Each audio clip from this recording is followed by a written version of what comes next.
Hi guys! Welcome to my new condo. At ito, andito tayo sa foyer o tawag nila entry. Ayan yung shoe rack. At may mga nakapatong dyan na mga display. Ayan, mga needed para sa pagpasok mo. Ayan, may slipper sa other side. And ito yung entry. May water dispenser kami dyan para in case mauhaw agad pag galing sa labas.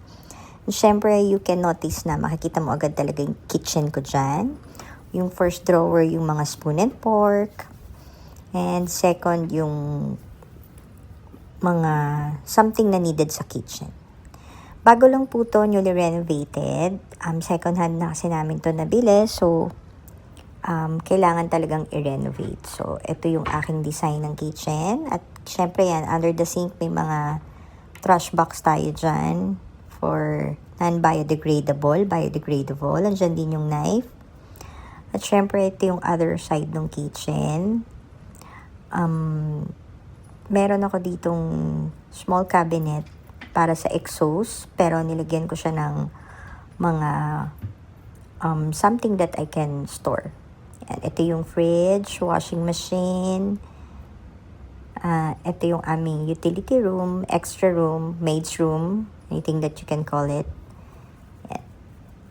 Medyo konti na lang, complete na siya. Pero at least, may laman na siya. Okay, dito na tayo sa pa-dining area. Ayan.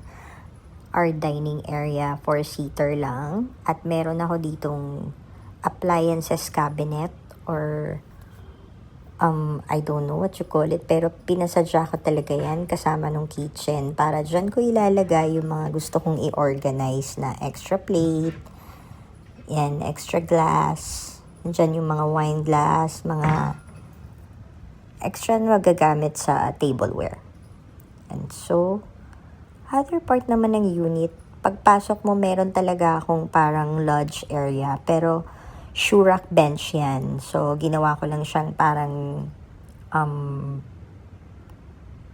rest mo pagpasok. Basta what you call it, bench. Para functional yung bench rack. Ayan na yung TV namin. At andito na tayo sa aming TV rack console. And may mga organizer sa ilalim para mo organize lahat ng things. At ayan na po yung aking wall na may mga frame ng picture ng family ko, and of course our sofa, the coffee table there. Small lang siya pero fit na rin for 3 people. And yan, overview na yung tinitingnan natin. And that's it, my living room. I hope you like my video, guys. Yan yung office table nga pala namin beside that bench. Thank you. Enjoy.